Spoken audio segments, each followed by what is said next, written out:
বিভিন্ন নাম রয়েছে। দেখতে পাচ্ছেন যে মুসলমানদেরকে মসজিদে ভাঙানো হচ্ছে, তার কারণ হচ্ছে একটাই, আমরা যে মুসলমান, আমরা আমাদের পরিচয়কে ভুলে গেছি। সেই জন্য আমরা যে মুসলমান, আজকে আমরা আমাদের পরিচয় ভুলে গেছি। এবার আপনি বলবেন কেমন করে পরিচয় ভুলে গেছি? আপনি ইসাই যারা রয়েছে, তাদের যে দরবেশ গুলো রয়েছে, তাদের যে গির্জা ঘরগুলো আছে, কোনোদিন শুনেছেন কোনো হিন্দু, কোনো কাফের, কোনো মুশরিক তাদের গির্জা ঘরে আক্রমণ করেছে? শুনেছেন? কথা বলবেন একটু। শুনেছেন কোনোদিন? শুনেননি। তবে আজ আপনিও তো মুসলমান।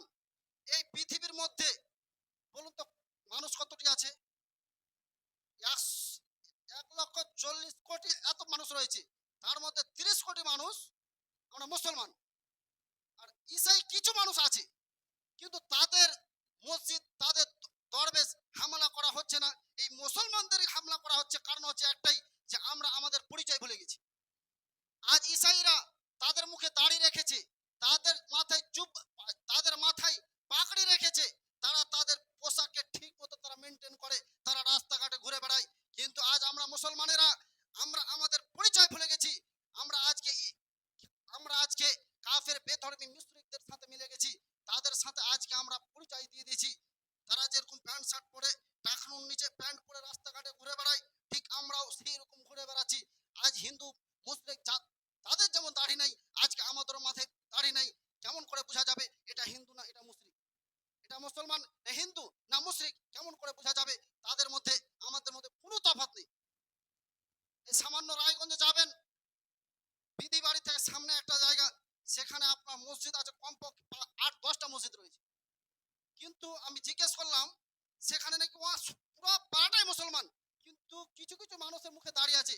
বাদ বাকি এতগুলো যে মুসলমান, তারা যদি তাদের দাড়ি রাখতো, মুখে ইসলামী পোশাক যদি পরতো, ইসলামী পোশাক পরে রাস্তাঘাটে যদি তারা ঘুরে বেড়াতো, মুখে দাড়ি রাখতো, তাহলে এবার বলুন এই মুসলমান জাতিকে হিন্দু থেকে ভয় করতো কি করে না? বলুন।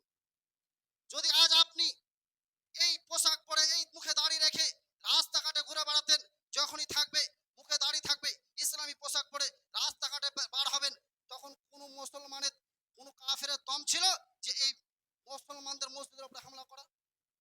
বলুন, কথা বলবেন। কারোর দম ছিল কি এই মসজিদ হামলা করার? আজ কারণটা হচ্ছে একটাই, যে আমরা আমাদের দায়িত্বকে ভুলে গেছি। আমাদেরকে যে সালাতের জন্য আসতে হবে, এটাও আমরা ভুলে গেছি।